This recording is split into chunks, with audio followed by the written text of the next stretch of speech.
you heard about these guys that go around doing power evangelism presentations? This is a real thing. You got these big, huge guys, just, massive guns, big weightlifters, that look a lot like me.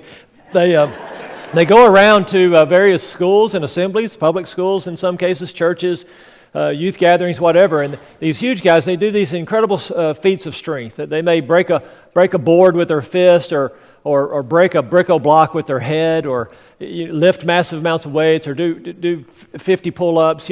Something that just amazes and awes, especially young people. And then they will transition from that power demonstration to a presentation of the gospel, and it's been known as power evangelism. It's a real thing. In some circles, if you hear the word, and maybe this is what you thought when you saw the title, when you hear the word power evangelism, in some circles you think of signs and wonders, don't you?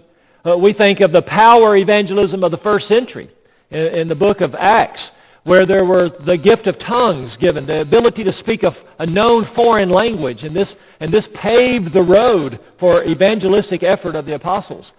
And Paul and Peter, foremost in the book of Acts, could do incredible gifts of healing and miraculous signs and wonders, and it would be used of God to give them a platform for the gospel. And so in many circles we would think of that as power evangelism. Those first century gifts that were uniquely given to that apostolic generation. I would suggest to you, whether it's big, huge guys in a gym breaking Brico blocks with their head, or the belief that the signs and wonders still remain today for the church, I would suggest to you that both of those are off track when we think about what is true power evangelism. Let me give you a literal illustration, a literal translation of 1 Peter 2, 11 and 12. The verses I've read already. Here's an even more literal translation. Here is power evangelism. Loved ones, I urge you as visitors and non-citizens to get away from fleshly cravings which make war against the soul, keeping your manner of life winsome among the pagans, so that in the thing in which they run you down, they may, from observing your good deeds, glorify God in the day of His visitation. This is power evangelism, beloved. My proposition this morning, my sermon in a sentence this morning is this: how we live is a key means God uses to save others. How we live our lives, both privately and publicly, as we will see, is a key means that God chooses to use to bring others to Christ. If we drill down deeper, we're going to see this proven out in two ways. Number one, power evangelism happens when we don't yield to lust. And number two, power evangelism can happen when we do good to others. The first is negative, isn't it? The first is one of saying no and resisting and standing against.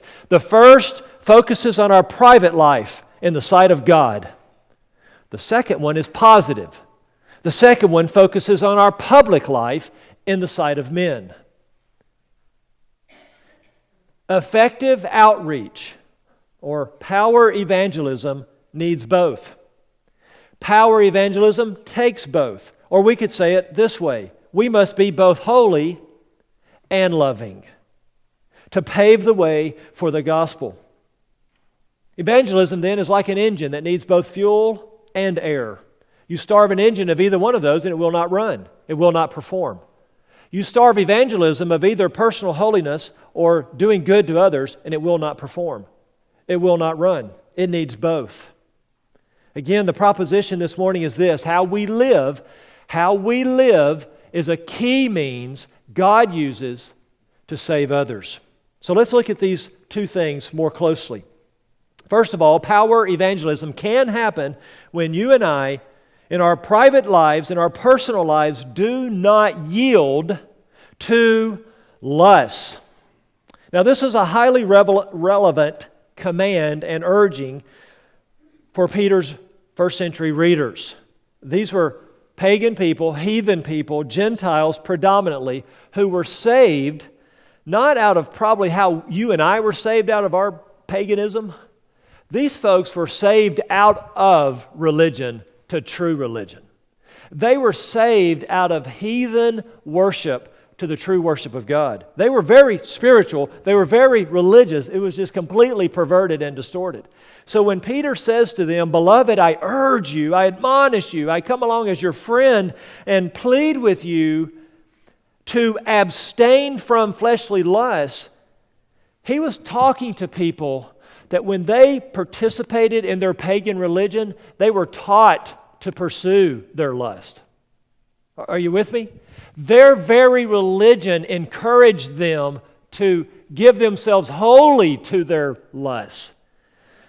They had temples to their gods, and in those temples were both male and female prostitutes in the temples that were there for the adherents to participate in worship of their false gods.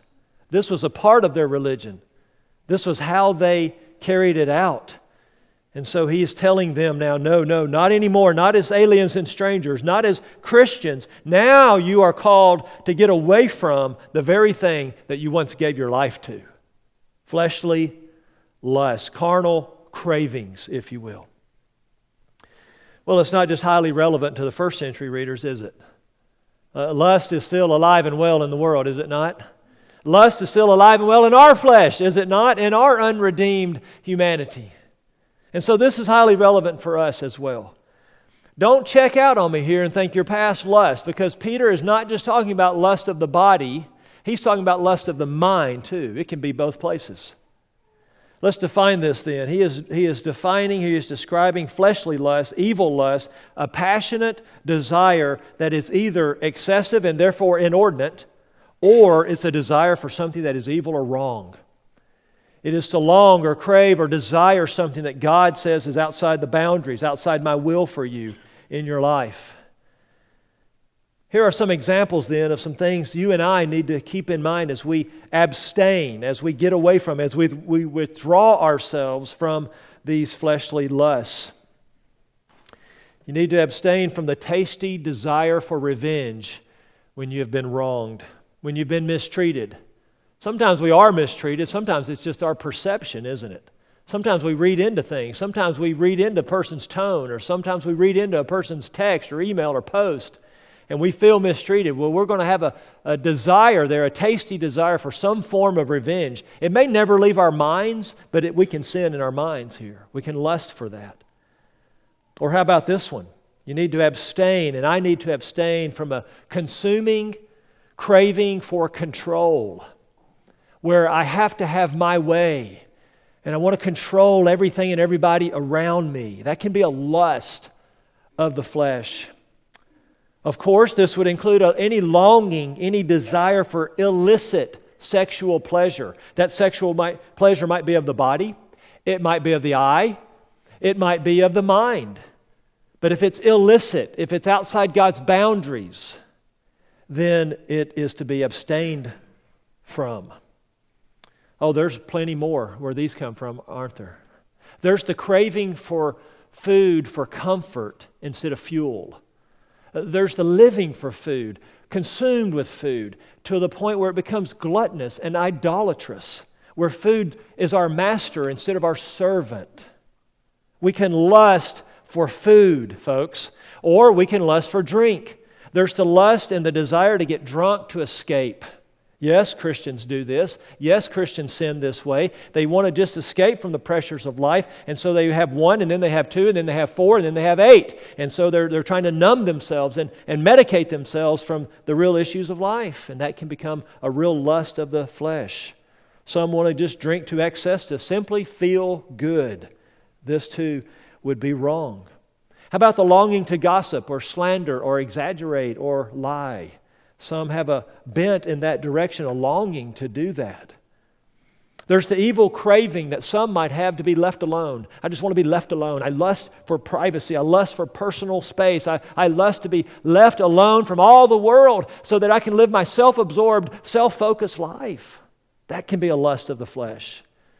Then there's the insatiable urge that some have to gamble, to roll the dice, to bet on sporting events, to play cards, to gamble in some way because it gives them a thrill, it gives them a high, it gives them an adrenaline rush, and it's an insatiable urge.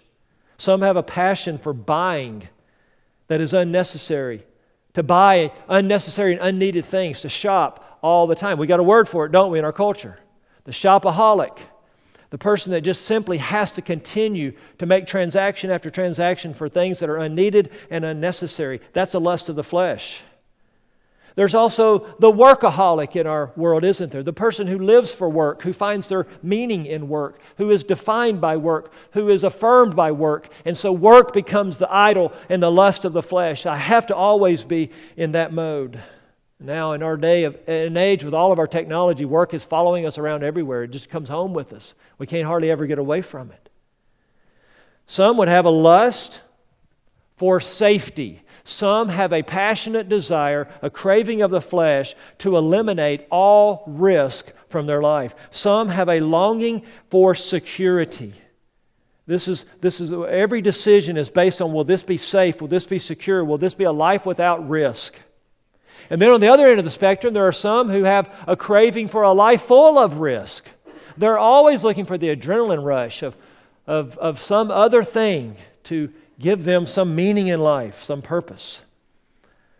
Many in our day and age, and you're talking about especially males, about 30 and below, have a fixation on the world of fantasy. Everything's fantasy. They play fantasy war, fantasy gangsters, fantasy sporting leagues, fantasy video games, fantasy pornography. The males of America are besieged with a life of fantasy, and then they work and they do this other stuff just so they can continue their fixation on the world of fantasy. That's a lust of the flesh when it begins to control us and dominate us. We could go on and on and on. We can lust for pity from other people. We can lust that people will feel sorry for us. We can lust for vainglory. We can lust for attention. We can lust for admiration. We can lust for respect of others. The list is really endless because the depths of human corruption in our unredeemed flesh is endless.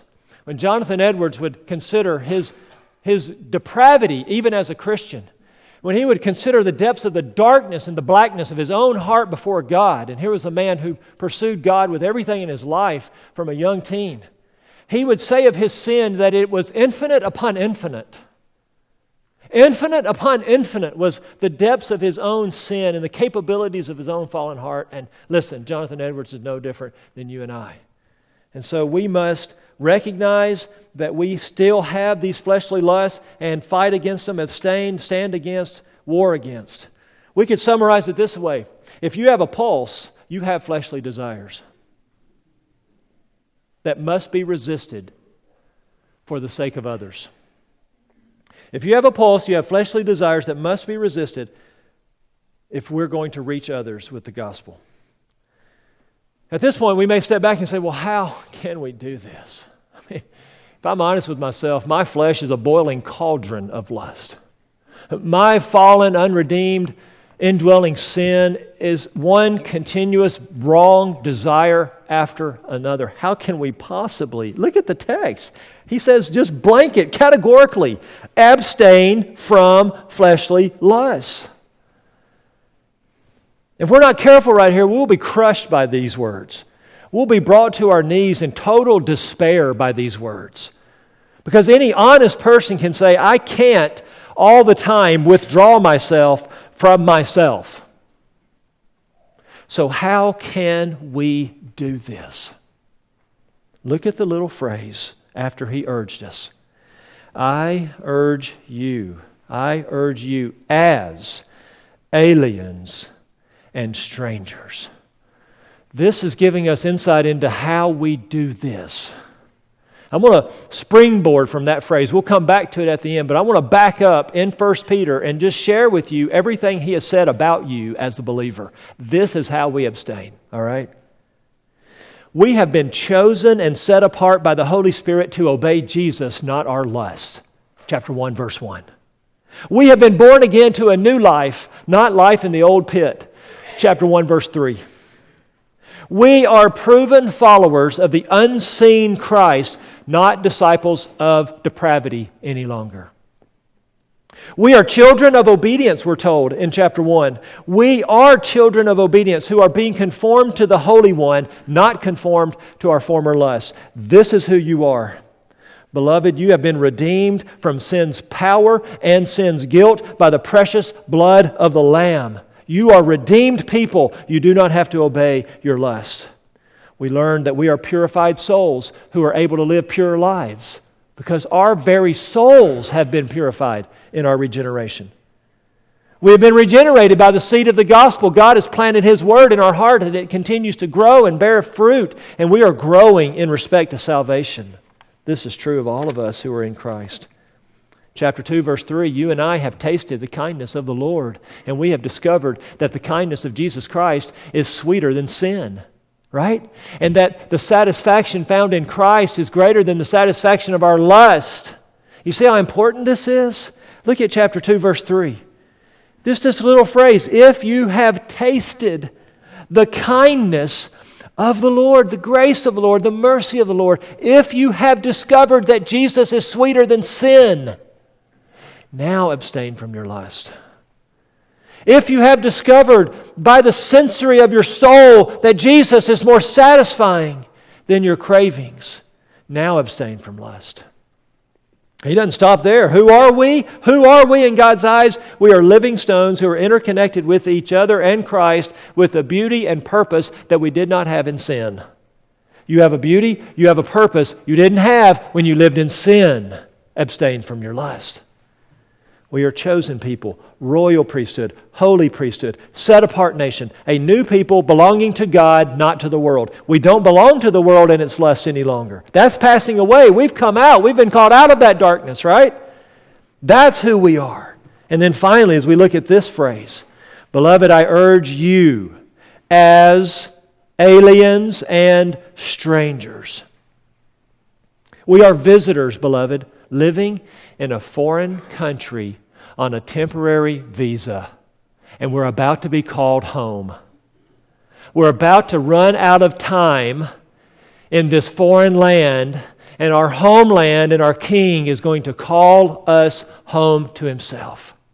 Based on that reality, be different than you once were, and be different from the world around you. You're an alien. You're a visitor. You're a stranger. We are walking alongside a people to whom we no longer belong. We are in this world, but not what? Of this world. We have been called out of darkness into His light, left here to reach others who are still in darkness. So this urging, this pleading, this kind, beloved, dearly loved ones, I'm coming to you, reminding you of who you are before I lay this command on you. And that is so essential. So what I want you to see in this, as we consider this holy warfare that you and I are in, abstaining from fleshly lusts which wage war against the soul, that we are not called here as Christians to circle the wagons. This is not a call to hunker down in the trenches. This is not a call for us to pull up the drawbridge and to withdraw from culture and society and to go into our little enclaves of holy warfare, circling the wagons from the world. That's not what is going on here in this passage. We are not called to a fortress Christianity that does no one any good. And that is an important word to be heard in this church, I believe. Because we can have that tendency in this church to withdraw excessively from the world and live a life that does nobody any good. And that's not what we're called to here as we consider this holy warfare. We are called, beloved, to a holy war for the sake of others. We war against lust, not the lost. Can I say that again? We war against lusts, not the lost. These lusts make war against us, against our very person, against you. And that warfare has the ultimate goal of shutting you up and shutting you down. That's what those lusts are trying to do. They're trying to mute your witness and destroy your testimony so that you have no outreach to those still in darkness. That's what's at stake here in these verses and why we're at war. We need to understand that the war is against our very being, our soul, our personhood, our true self, the inner man, the soul, the heart, the mind, the emotions, the will. That's what's under a siege. That's what's under attack. Peter uses an interesting phrase here, wage war, make war. It would have conjured up in their minds ancient campaigns of warfare, military endeavors in the first century. Here's how it worked. An army came against a walled city. They would surround that city and they would cut off its food and water supply. And they would slowly starve out those people. Then, while that process was taking place, they would build siege ramps to pour into the city, to go over the wall, and to bring the total destruction of that city. Total destruction and enslavement. It was a campaign to capture. It was a campaign to enslave. And it was a campaign to utterly destroy. And what Peter wants us to see, beloved, that is each and every lust that arises from our fallen flesh is a soldier in this army. And you entertain this soldier, and there are 10 more behind him in a column, ready to march upon your soul, to surround your soul, starve it out of food and water, and bring its total destruction. That's what these lusts of our flesh seek to do. That's how dangerous this enemy is. Every single lust that you and I might battle with is a soldier in an army seeking our destruction. So we wake up every morning and we have to admit to ourselves, listen, you and I are a walking battlefield. We are the battlefield. It's inside of us. I don't care how alone you want to get, how monasterial you want to get as a Christian. You're still there. And the battle is still there. I don't care how isolated you keep your children, how withdrawn you might want to be from society. You're still there. We are the walking battlefield. Beloved, we are not safe 1 hour. We are not safe 1 moment. We are not safe in church. We're not safe sitting under a sermon. We're not safe singing God's praises, driving down the road. We're never safe, okay? We're in this constant battle. Listen, if you have been surprised this week by Deflategate, you don't know the Patriots. If you are surprised by your lust, you don't know the corruption of your flesh. This is reality. It's not some pie in the sky, oh, in the Christian life, just a bed of roses. Heck no, the Christian life is warfare. Every moment. Can I say to you this morning that you will never be at perfect peace in this life? You will never enter into a state of perfect rest in this life. That is a myth propounded by Christian mystics and erring hymn writers over and over and over again. You listen to hymns and you watch devotionals and you read these closely and you watch for Christians who try to present a picture of Christianity that has no warfare in it. All is well, all is peace, all is serenity. Baloney! You never enter into that in this world. That cannot happen until this flesh is redeemed, put down, separated from my soul. It's a myth that we can ever have perfect rest or perfect peace in this life. It's impossible. It's impossible. So don't be discouraged about the warfare that you're in. Don't despair. Just don't give in. Just don't give up. Don't think that you're more evil than anyone else. No, you're just in a war from endless fleshly lusts. Yes, your soul is blood-bought and your soul is precious. Your soul will live on forever. Your soul is the real you that transcends the grave, but it's also under siege. Your soul is under siege. Stones and arrows are flying all the time. In this corner, fallen flesh, 600-pound beast. And in this corner, saved soul. bell rings. The fight is on. Soul is supposed to abstain, stand away from, get away from, run from this beast who is our fallen flesh. May I ask you this morning, beloved, are you protecting yourself from yourself? Are you protecting yourself from yourself? Have you come to see that you are your own worst enemy?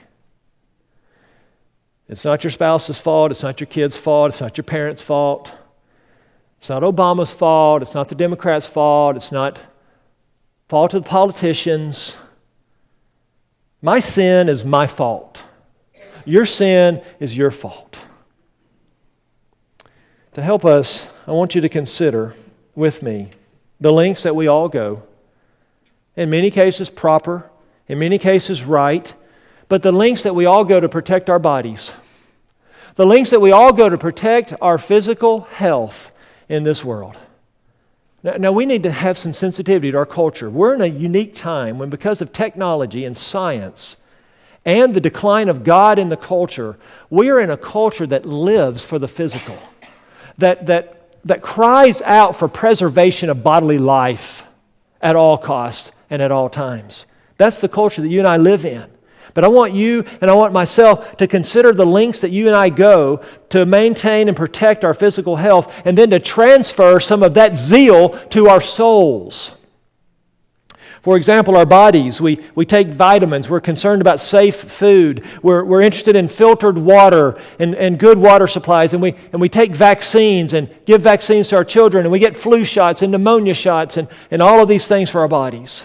We get in our cars and we wear seat belts and we have airbags here and here and here and all over, and we have a growing list of safety features in our cars, and that's one of the most important things we look at when we buy a car. Does it have a camera when we back up? Does it have automatic brakes before it hits something? All concerned about our physical safety. We go home and we lock our doors, and we have smoke detectors, and we have security systems, and we have Smith & Wesson. And we may carry Smith & Wesson with us to protect our bodies further. Again, all these things are good and right in their place. And we're concerned about our skin and the harmful rays of this ball of fire 93 million miles away. And so we wear hats and long sleeves and sunscreen and sunglasses. And as we age, we're concerned about our bones and a critical break. And so we have our canes and our walkers and our handrails and our scooters and our wheelchairs to protect us from falling. We go outside this spring and we crank up the weed eater. You're pretty smart to put on some protective glasses. You're working in roses, you're going to put on some protective gloves. We don't even want a pinprick in our finger, do we? We're going to protect ourselves like walking body suits of armor from the things of this world. My question to us is, what about our souls? What are we wearing to protect our souls, the true me, the real me? What safety measures have we put in place for our soul? Are we wearing seat belts of restraint on our lusts? Have we put on some truth glasses that might take the shiny appeal off of worldly lusts? Wow, whoa, I really need my sunglasses right now. That is pretty appealing to my flesh. I need to shield that with something to take that glare off and that appeal away. Are we doing that? That's the issue here. Come back to our main theme. Power evangelism can happen when we don't yield to lust, because this allows us to have a clear conscience and to then move out into the rest of this equation. That's verse 12. That's our second point. Not only does it happen when we don't yield, but it happens when we do good to others. Verse 12 is really a continuation of verse 11. It's not a separate sentence. It's a flowing out of verse 11. He literally says, keeping your behavior excellent among the Gentiles. It's a demonstration of a life that is warring on the inside, now is able to do good on the outside. What I want you to see is that these two are connected. This is like one of the most important things this morning. If you don't get this, you've really missed a key link in the text. Your personal private war against lust and your doing good to others is connected. Verse 12 depends on verse 11. You with me? We abstain from sin so that we can produce good deeds for sinners. The doing of the good is dependent on not giving in to the bad. Giving in to the bad shuts down the doing of the good. The public life then is dependent on the private life. That brings us to number 2 in this 2-point outline. Power evangelism can happen when we do good to others. This now focuses on our public life in the sight of man. And the key word here is good. Keep your behavior excellent. Excellent, the word is good. Later on he says good deeds, because of your good deeds as they observe them. And this is the key word to all of this, because what he has in mind is that which is winsome.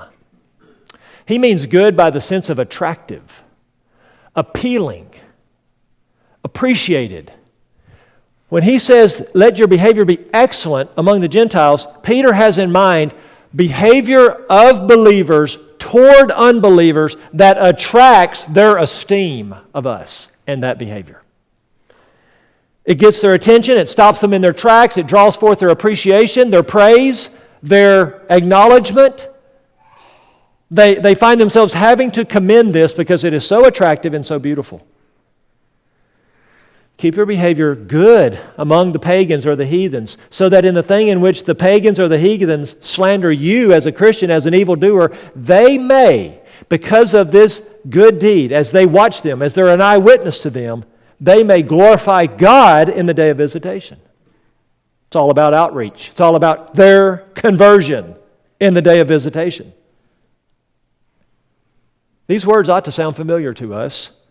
Jesus spoke them in Matthew 5:16. Peter is echoing the words of Jesus. Let your light shine before men in such a way that they may see your good works and glorify your Father who is in heaven. Let your light shine before men in such a way that they may see your good works and glorify your Father who is in heaven. Peter is saying the exact same thing in different words to a different audience. What does he have in mind? What kind of good works can you do for an unbeliever that they would find attractive, appealing? I bet a home-cooked meal or a delicious pot of soup would be found appealing and appreciated. Mowing your neighbor's yard without asking for anything in return would be appreciated. If you want to do that for me, I promise you, I will appreciate that activity. You've got neighbors with little kids. Some of you have little kids, and you get to know them, and you offer to babysit for them for free. Care for their kids. They'd find that appreciated. For some neighbor, it may just be listening to them, giving them your ear, giving them your time. I think we could sum it up by saying loving our neighbor like they were our own family. What kind of things do we do for our own family? Now extend that to neighbors. The key in all of this is the aim or the goal. The aim isn't that they praise us. The aim isn't they say how great you are. The aim is that they praise who? God. That they may glorify God in the day of visitation. The goal of doing good deeds is not my own salvation. I'm not working my way into heaven one rung at a time. The goal of me doing good deeds is my neighbor's salvation, not mine. I'm after his conversion. I'm after him or her glorifying God on the day that God visits them with mercy and grace and a holy calling to come to himself. That's the day of visitation here. He's not talking about a day of judgment. He's not talking about end times. He's talking about when God personally and specifically visits the unbeliever with his gracious call of mercy and love toward them. And they answer that call and they glorify God and they look back and they see how the deeds of Christians led them to that place. That's what's going on in this passage. Peter's telling us, believers, though you are strangers in the world, you still have a calling back to the world. Even if that world hates us, even if that world is cold toward us, even if that world slanders us. Peter is saying, In fact, it is those very people, the ones who are slandering us, who should be the primary target of our good deeds. He's saying, do good so that their slander of us would turn into praise of God. He's just simply pointing out that the answer to slander is still good deeds. Good deeds that can't be denied.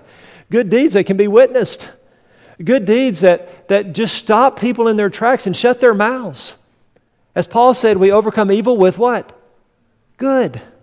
We heap burning coals upon people's heads. In other words, we stop them in their tracks by the abundance of good we've done to them. Now, you may think it's getting tough in our day and age.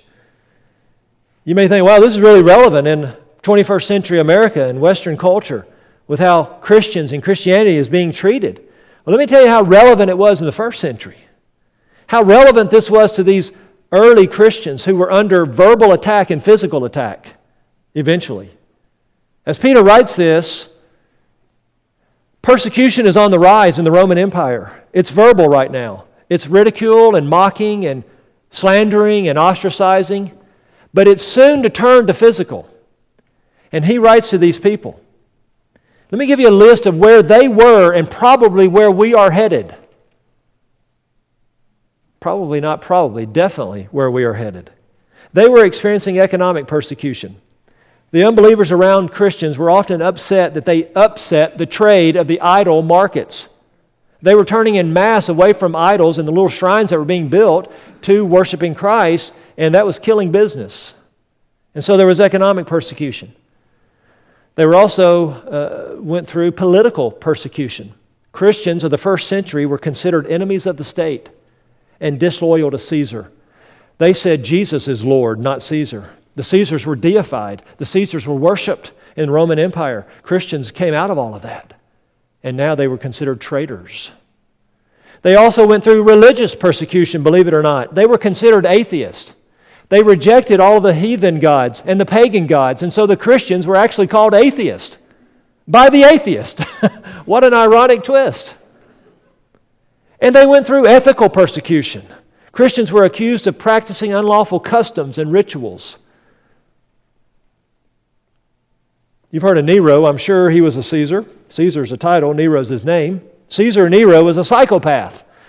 In AD 64, he decided to set his whole city on fire and nearly burned the whole thing to the ground. And then guess who he blamed? Christians, of course. He blamed the Christians for burning down Rome. Was this just some kind of random target? Not at all. This was very astute.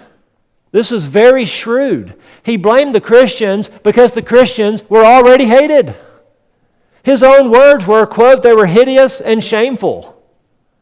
And so they were the perfect target for the burning down of Rome. Hideous and shameful. Today we're barely tolerated, we're slandered, we're hated. Today Christians in many circles of the world, most circles of the world, are a nuisance to be endured. And in many places, something to absolutely be eradicated, like vermin in your home.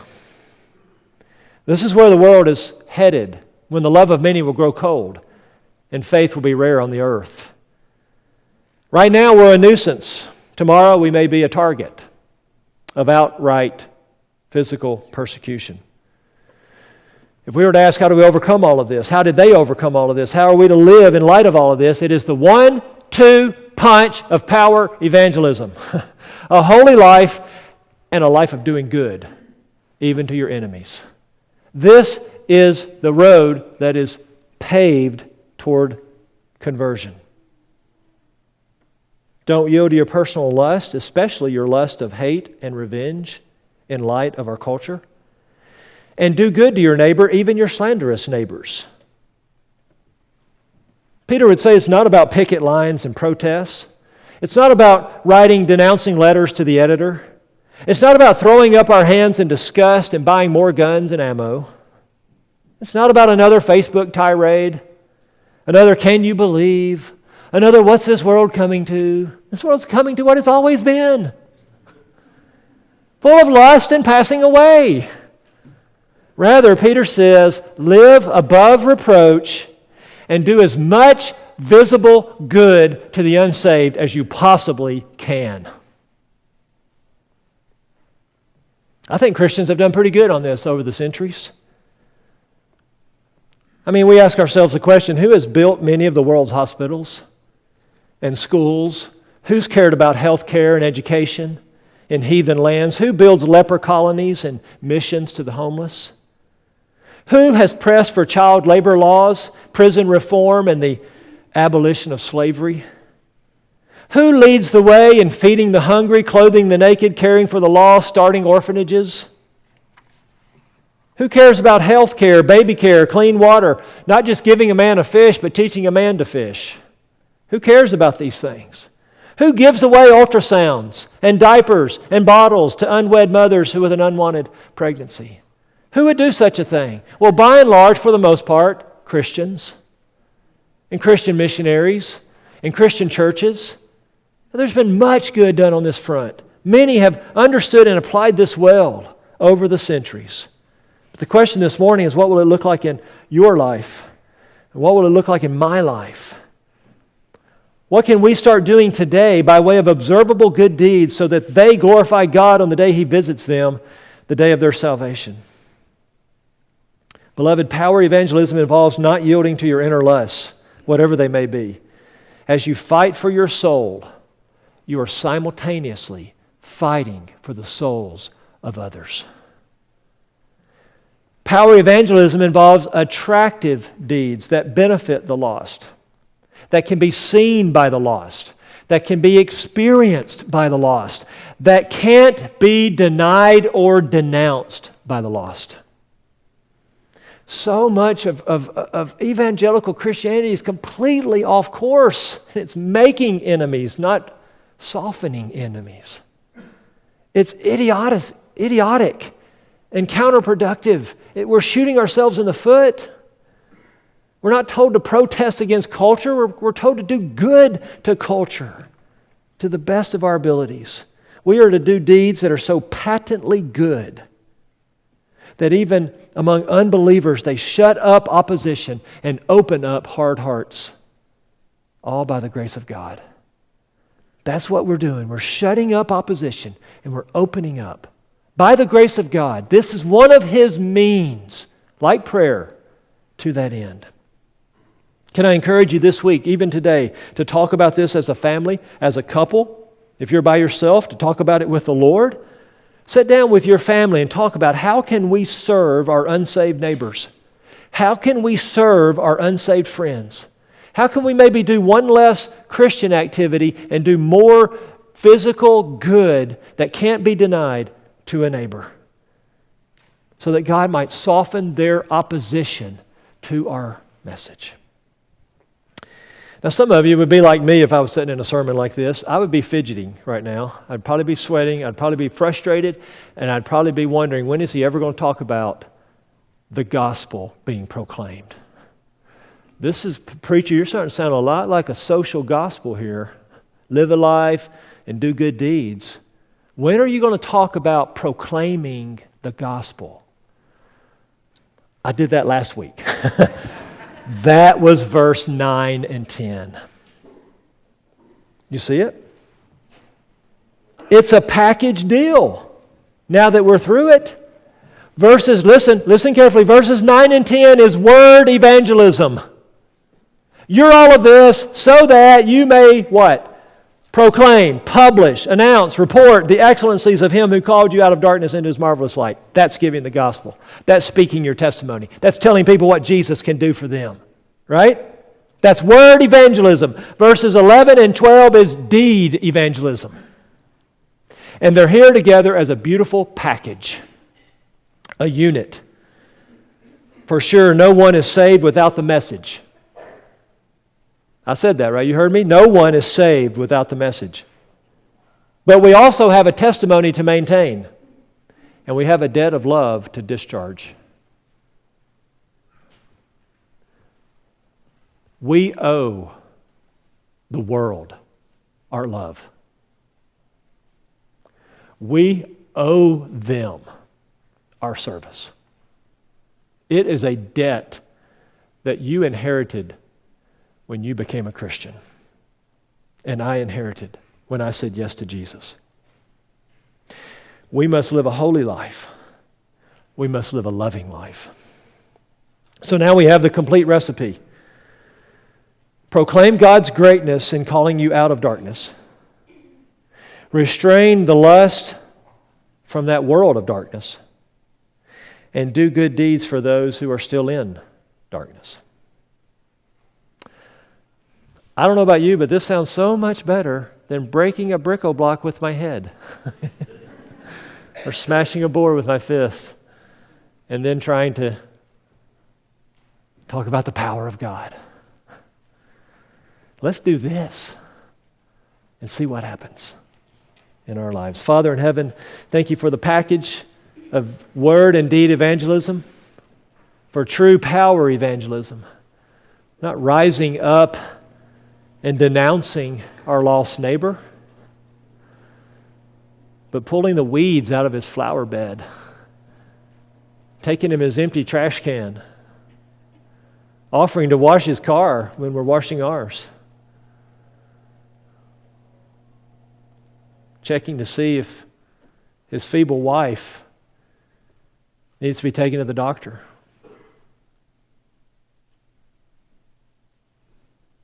God, forgive us for getting mad at people for believing lies. And forgive us for being mad at sinners when they sin. And help us remember that apart from you calling us out of darkness, that's where we'd still be. Looking for a real Christian to show us the love of Christ from a life of integrity.